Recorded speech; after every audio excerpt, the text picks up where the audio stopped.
House of Assembly and how they've been faring in the last 1 year. We'll look at the activities of the Abia State House of Assembly.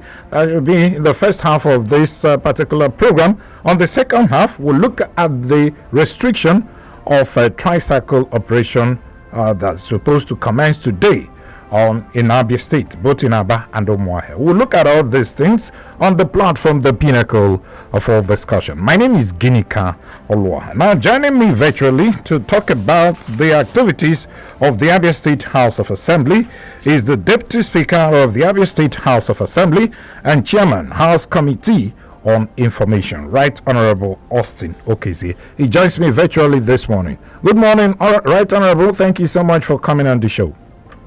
Yeah, good morning, Ginika, and thank you for having me. Welcome. Okay, so we would like you to start. You are the Chairman, House Committee on Information, and I would like you to clear the air as to what happened between the press. That was last week, and the Office of the Speaker. That particular development has actually put the House in bad light, and so many people have been reacting and all that. And it's good to hear from the House, the House of Assembly, what actually happened. Is it true that a journalist was actually sent out? Right, Honorable?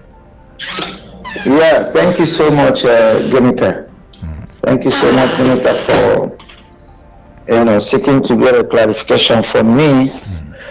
Yeah, this incident happened on Thursday. There was a press briefing, and just as I said to Arise TV correspondent, it's unfortunate this whole thing is being misrepresented, because I was with the Speaker in his office prior to that briefing, and he got an update from the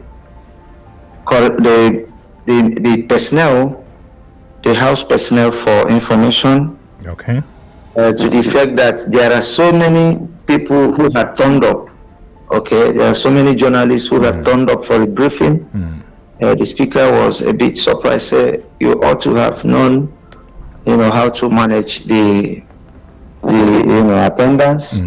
But the Speaker told him that, well, in the face of the confusion or this little crisis, that he had to emphasize on the people he had earlier accredited. Okay.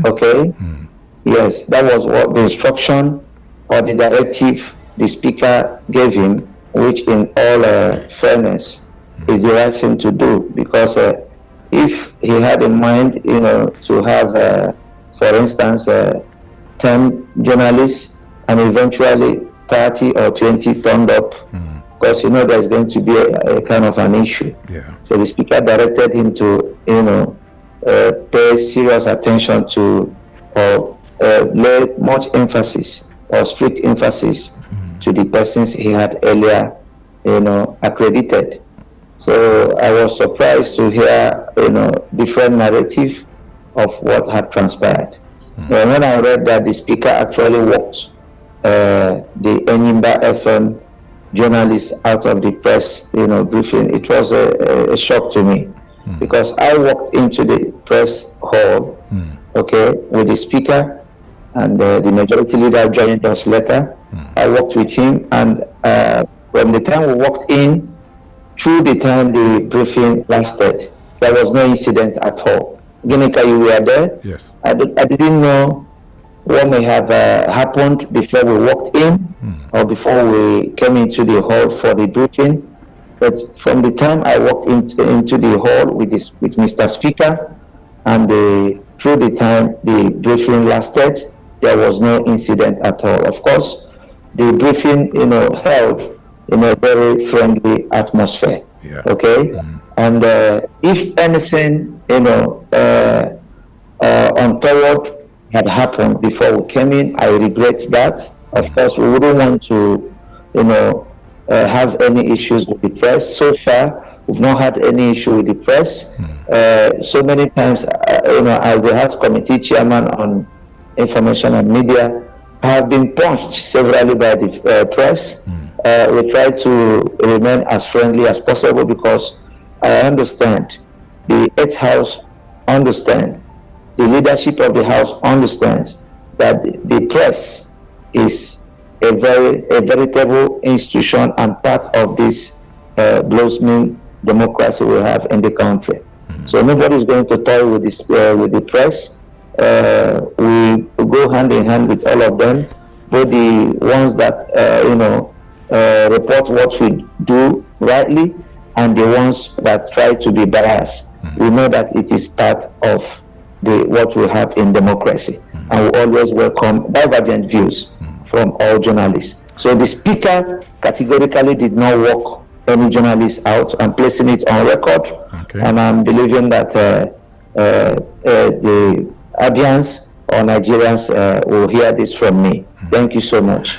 Okay, so Right Honorable, you will, I don't know if you're aware, but as Chairman, House Committee on Information, there are journalists assigned to cover the House of Assembly as an institution. You know, the legislature is that's a symbol of democracy. You must agree with me. And all the activities of the legislature ought to be known by Abians who actually elected their representative there.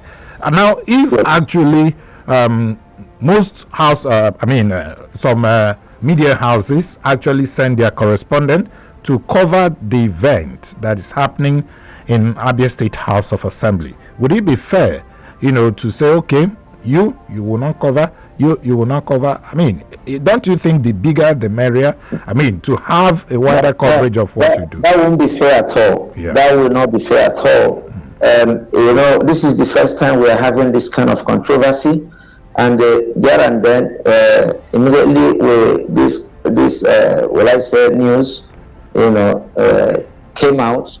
The speaker got worried, and there and then he reached me and said that henceforth he wouldn't want any kind of discrimination, but even if it means getting another hall, a bigger space that will contain, even if there are to be 500 journalists, that will do that henceforth. And so far, I'm the House Committee Chairman on the information. So far, there has never been any instruction to that effect, or to have anybody discriminated or prevented. I mean, any of the journalists, both those who are, validly, attached to the house, and those who just come on their own. I have not witnessed a situation where any of the journalists is barred from covering the activities of the house. So I want to also assure you that there's going to be nothing like that henceforth. If it has happened before now, it is actually not to my knowledge, and I'm sure the speaker has not been aware of that. I don't really know who may have championed that. I've not witnessed that. I've not had that, except this one that just happened this last weekend. So I want to assure you, Gimika, that nobody is going to be, barred from covering. No journalist at all is going to be barred from covering the activities of the House. We are press friendly, and we intend to remain so. Thank you. Okay. So now moving on to other issues. I don't know what the situation is like presently. I'm sure you've been inundated with several calls from several quarters, saying that the Abia State House of Assembly is running foul of the law for not being able to swear in the lawmaker elect for Abia North, Honorable Aaron Uzodike. What is the situation right now, Right Honorable? Yeah, you are going to come to that, right? Yes. Weren't you? Of course, it has become a recurrent decimal. Yeah. There is once more there has been misconceptions around that issue. Yes. Before now, and initially the story was that the speaker, just refused to swear in Aaron Uzodike, but that wasn't true, because so many people did not know the legal background around that issue. And I have taken time to explain that to the best of my ability. And I'm sure those who had interviewed me before now, had understood the situation. When that judgment came, and upon preparation for the swearing in, there was a paper from the court. Of course, you know that when there is a directive or a paper from the court, be it right or wrong, you are under obligation to obey that order or that directive. Yes. Okay? Yes. And just as at the time I told you the paper came, or the order or directive came, just as at the time his swearing in was about to be done, and that's lingered.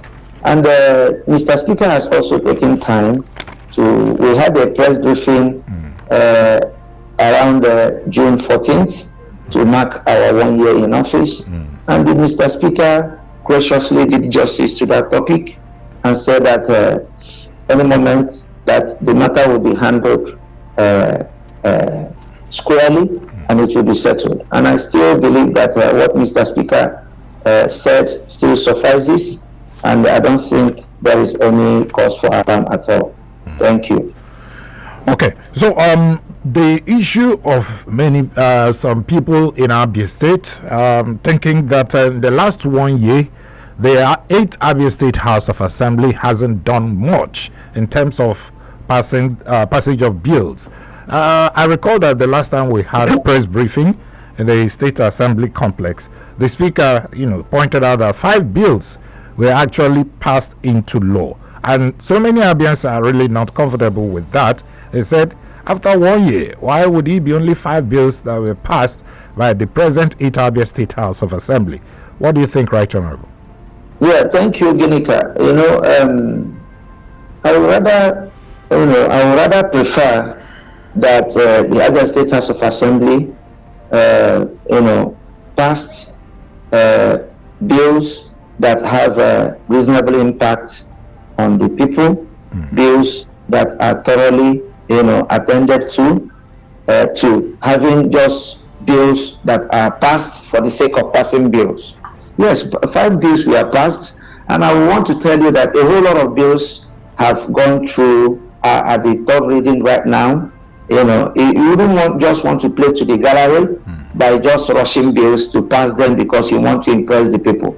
You know what bills making is or lawmaking involves. It involves a lot of researches. It involves public hearing. It involves a whole lot of inputs. You don't just rush bills because you want to impress people for the sake of passing bills. And there are also other aspects of the functions that has to do with lawmaking. We attend to motions, and you also could have heard that about 55 motions were attended to, several petitions were attended to, resolutions were raised, uncountable ones. So, and just immediately after our 1 year office, another bill has been passed, and I'm sure that by Tuesday, when we have our city, that's by tomorrow, another bill will also be passed. What I'm saying in effect is that there are so many bills which are on the pipeline, but which we don't just pass because we want to, please the masses, we want to please people who want to hear that XYZ bills have been passed. We rather prefer to do a thorough job on each of the bills we want to pass, so that at the end of the day, when the bills, come into play, they will actually, serve the interests of Abians genuinely. Thank you. Now, the issue of lack of proper funding of the Abia State House of Assembly, we've heard from some quarters that actually some of the members, your colleagues in the 8th Abia State House of Assembly, are not properly funded, making it quite impossible for some of them to do some constituency projects and all that. What is the funding of the Abia State House of Assembly like? Are you well funded or not? Ginika, well, I wouldn't know who would have told you that we are not getting our funds properly. I want to tell you that every fund that is due to Abia State House of Assembly, initially, yes, when we started, it was a certain aspect of the funding wasn't proper. Of course, you know that no state, no government institution will come and tell you that they are properly funded. Even the federal government is also crying that the funds they have is not enough. Even state governments, various state governments will be telling you the funds are not enough. So what we have done is to try to make use of what is provided. constitutionally, and we have tried to, handle or attend to issues according to the funds available. So, and I want to also place it on record to you that every fund that is due the legislature has it. Okay. So what if we say we are not properly funded, it is a question of the general factor affecting the entire country. Okay, because even in your household, you can attest to the fact that you don't have enough. It has never been enough. In primary economy or elementary economies, we say that our wants are numerous, but the resources are limited. Of course, we are relatively not properly funded. Okay, but I will say that it is a general problem across the country. Thank you. So we'll take it that maybe you have enough to do at least constituency projects, because those are the things your constituents will be expecting to see or to hear from you. Yes, we have this problem of crisis of expectation. A legislature primarily has the function of lawmaking, representation, and oversight. Yes. But because of the nature of the country today, an average legislature is expected to build roads, to construct roads, is expected to, provide water, is expected to provide electricity. Every other day, I'm inundated with calls, requests from constituents. There is problem of transformer. There is problem of health facilities, inadequate health facilities. There are a whole lot of problems. I'm not even talking of private or individual problems. I mean collective problems. Ironically, that's not the primary function of a lawmaker, but that has come to be the norm. Okay, so just as I said earlier, no lawmaker will come, even the president of the Senate. Okay, if you ask him, he will still tell you that he doesn't have enough funds to attend to his constituency projects. Okay, because of the general problem we have in the country. So I will also tell you categorically here that Abia State House of Assembly has the same problem. Okay, we do not have, because of the expectations we have from our constituents, we do not have the funds, enough funds required to, answer to these calls. So we appreciate it, Ginika. If there is anywhere you are a sound journalist, if you also help to call for more funds for the legislature, from the federal government, because our funding comes from the federal government. If there is any way we can have increased funding, that will really help us, okay? So that we can actually, attend to the huge expectations coming from all assembly within our various constituencies. Okay, Honorable, I know that just recently the 8th Abia State House of Assembly actually screened and confirmed the nominees for the Abia State House of Assembly Service Commission. They said that with this commission coming on board, you will have probably your funding and you become autonomous to some extent. So if we are talking about funding, with this, with the coming on board of this commission, maybe it's going to address the issue of funding that you talked about. Honorable. Yes, to a reasonable extent, I will say yes, because I will also commend the political will of the executive led by Dr. Alex Chioma Oti, the governor of the state, for having that courage to constitute this commission. That's the law enabling that commission was signed in 2019 by the records, and you can understand the irony that a bill that was passed into law, or a law that was created several years ago, the previous government didn't have the balls, to constitute that commission, but this governor within a year has done justice to that by actually constituting that commission, and we have quickly confirmed them, hoping that because there is now a commission, they'll be able to articulate the various challenges the house has been facing, and it will give the house a more suitable platform to articulate and push for our various needs. And we are believing that it will come true. So far, I would say it's a good development, and we cannot, cease to keep thanking the governor for finding it necessary to constitute that commission, because we know it is going to actually impact positively on the entire legislature. Thank you. Now, let's talk about the economy before I let you go, Right Honorable.